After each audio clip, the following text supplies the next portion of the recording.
Japanese government has on 21st of December 2020 set a record $52 billion budget with stealth jets and long-range missiles. This is for the first time in the history of Japan that this level budget of crossing huge limits was declared. On the other hand, China plans to raise its military spending only 6.6% this year, the smallest increase in the last 3 decades. Japan is buying longer range missiles and considering arming and training its military to strike distant land targets in China, North Korea, and other parts of Asia. A planned jet fighter, the first in 3 decades, is expected to cost around $40 billion and be ready in 2030s. That project, which will be led by Mitsubishi Heavy Industries Limited with the help from Lockheed Martin Corporation, gets $706 million in the new budget. Japan will spend $323 million to begin development of a long-range anti-ship missile to defend its southwestern Okinawan island chain, and other big purchases include $628 million for 6 Lockheed F-35 stealth fighters, including 2 short takeoff and vertical landing variants that will operate off a converted helicopter carrier. The military will also get $912 million built to 2 compact warships that can cooperate with fewer sailors than conventional destroyers, easing pressure on a navy struggling to find recruits in an aging population. Hello everyone and welcome back for another interesting session of the defense updates provided by SSB Crack Exams. I'm Hemant and I'm here to discuss with you about the defense updates on 24th of December 2020. And before beginning, as I always introduced you, that SSB Crack Exams is India's largest, most sought after Android application by thousands and lakhs of defense aspirants across our country who are aspiring to join into the Indian Armed Forces of our country. If in case you're that particular defense aspirant and staunch aspirant who is preparing for the upcoming defense examinations like NDA, CDS, AFCAT, INET, Territorial Army, CAPF, Assistant Commandant's examination, also for the entrance examinations of the Military Nursing Service or the Army Cadet College, I highly recommend you to download the Android app from Google Play Store, and also you can even go through our website learn.ssbcrackexams.com, wherein which you will get the complete detailed study material, lecture content, sample practice questions, quizzes, exercises and mock tests that are all made taking into consideration the latest exam patterns. So I hope that our application and our most important deemed efforts regarding your examination preparation will be very helpful. You can even follow us on all sort of social media platforms to keep yourself updated with the most important Indian and international defense inputs. Beginning with the first and foremost thing that I always discuss with you is regarding the question of the day, and the question of the day that I asked on 22nd of December 2020, and the question that I asked regarding with the question and the options was this particular one, and that is, what is the mission of Army Sports Institute? I repeat the question, what is the mission of Army Sports Institute? Is it option A, win Olympic medals for India, or option B, win Asian Games gold medals for India, or option C, produce sports persons for Army infantry, or option D, teach sports as a hobby to Army veterans? The correct answer for this particular question is option A, win gold Olympic medals for India. I repeat, win Olympic medals for India. This is the main aim of the Army Sports Institute. Going through detail regarding the Army Sports Institute, I would like to say that it is located in Pune in Maharashtra, and it was established on 1st of July in 2001. Okay, so it has been around, this is the 20th year that Army Sports Institute is celebrating, and we have to understand that the aim of this particular institute is to tap vast talent pool of sportsmen serving in the army and young talented boys. And if there are young talented boys, then they will be also taken into the army, taking into consideration the boys sports company scheme. And in the army, usually the people will be taken off directly with regard to their participation in the sports. So all of these will be taken from our country under the Mission Olympics program, and they will be trained to make themselves fit and represent our country in the Olympic Games.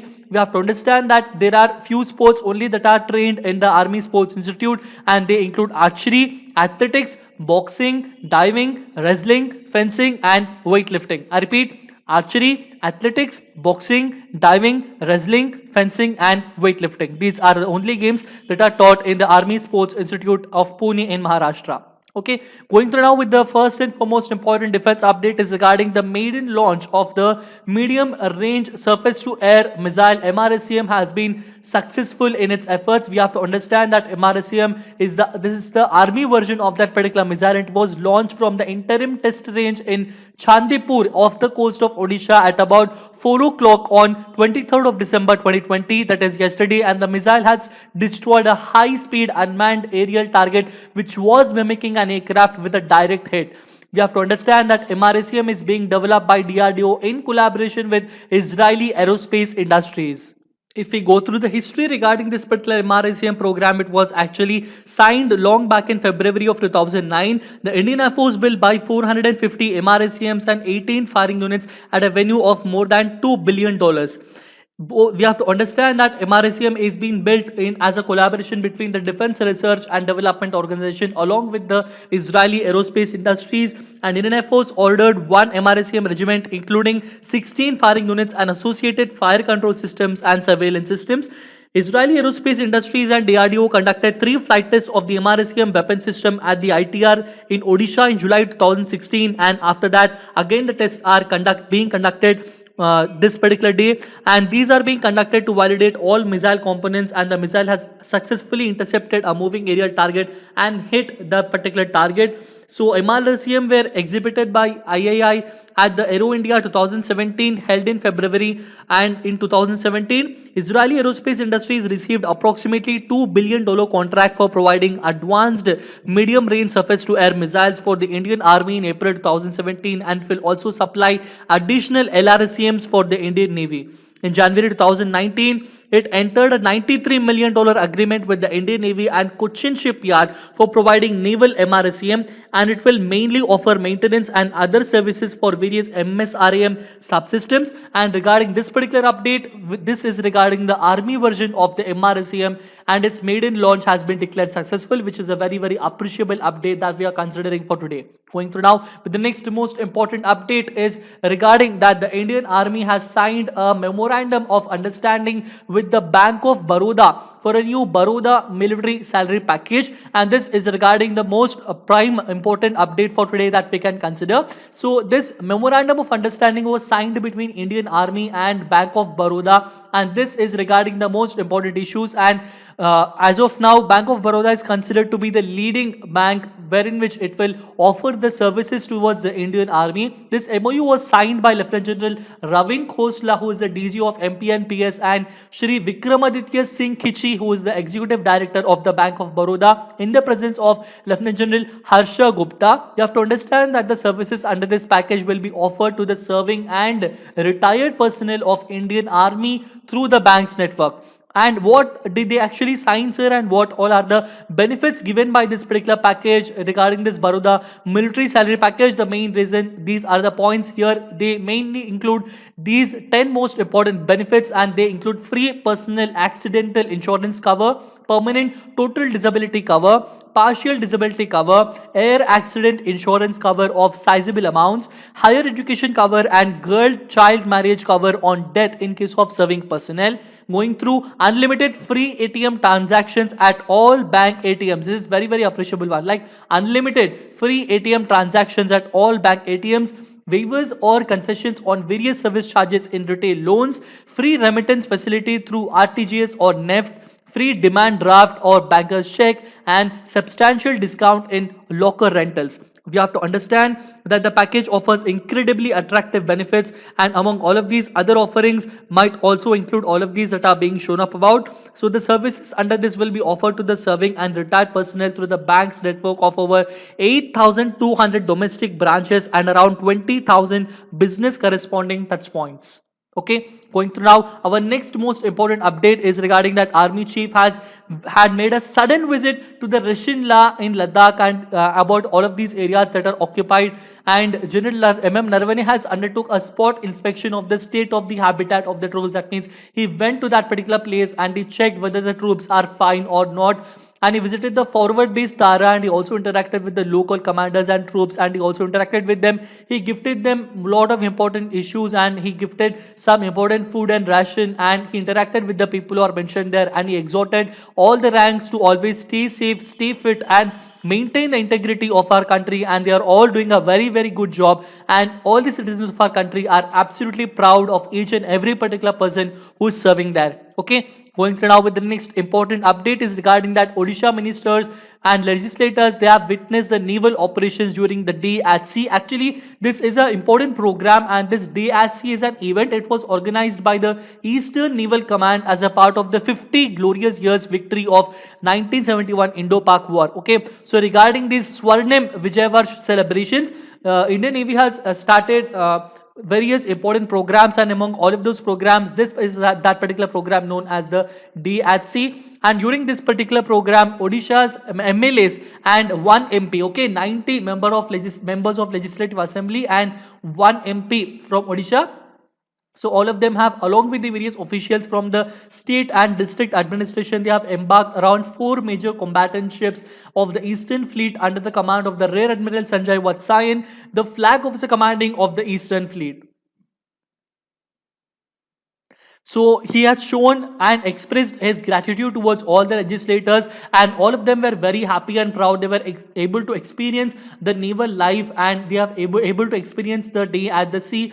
And this was a really mind freshening one, and everybody have got a very clear understanding about how life would look if it was at sea. Okay, so if in case even you people are preparing for the upcoming defense examinations to get inside and be a part of an officer in the Indian Navy, and if you want to serve as into the Indian naval ships or the submarines, then it is very important that you score very good amount of marks, because Indian Navy requires very smart candidates, and you have to prepare for the Indian Navy very well and good. Okay, so for that, please subscribe our app so that we will be always guiding you. Our SMEs will be very helpful in making you people understand about how to crack the examinations and go through with the SSB upwards in the future. Going through now, our next most important update is regarding on 22nd of December, the Information Fusion Center of the Indian Ocean region, it has celebrated its 2nd anniversary. So this is a very important one, and this is Information Fusion Center. It was actually inaugurated in 22nd of December 2018, and it was inaugurated by the then Defense Minister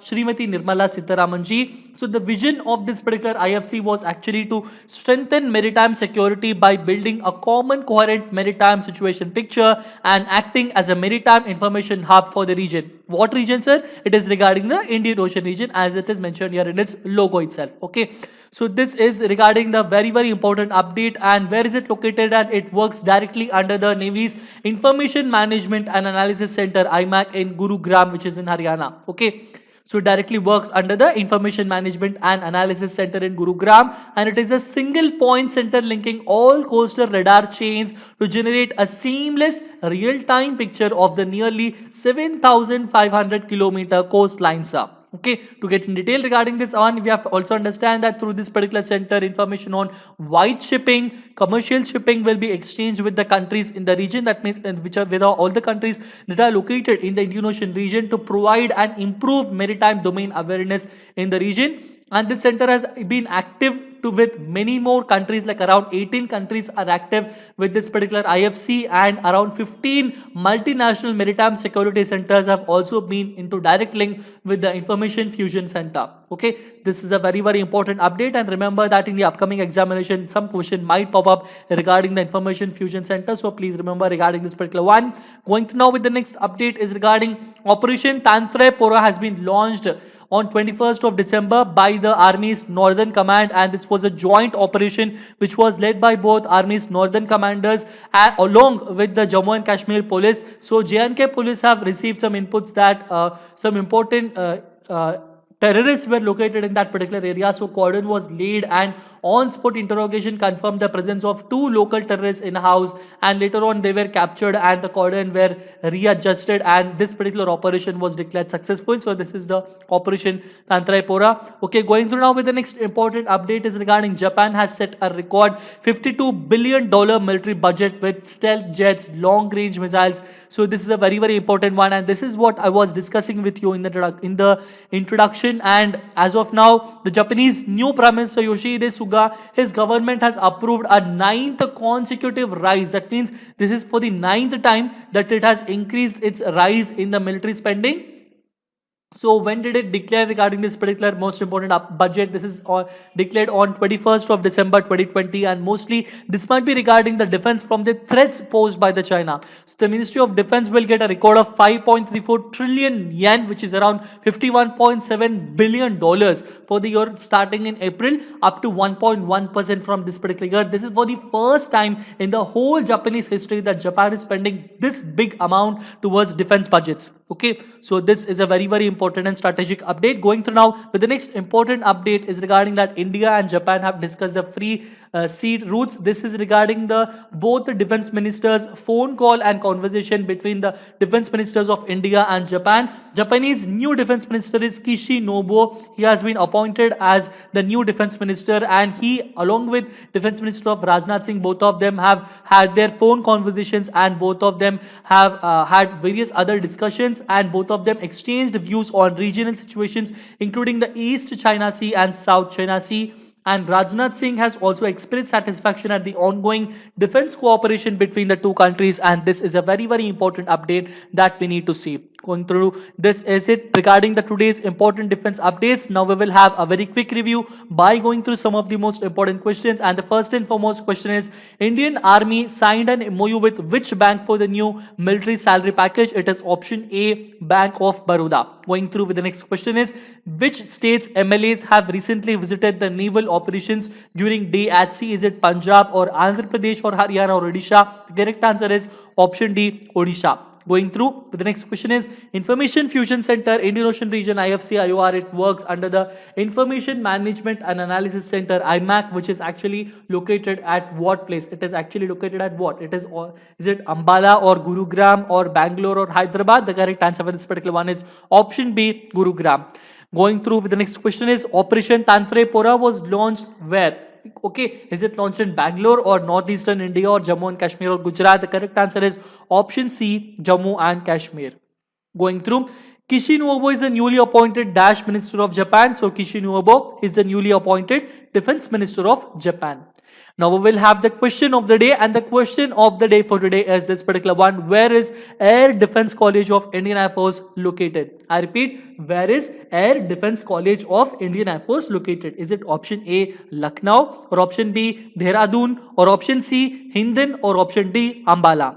The answer for this particular question and the details regarding that I will be giving you in the next session. Until then, stay tuned to SSB Crack Exams. Subscribe to our channel. Download the Android app from Google Play Store. Always stay tuned with us. Stay safe, stay healthy, keep smiling, be confident. Jai Hind.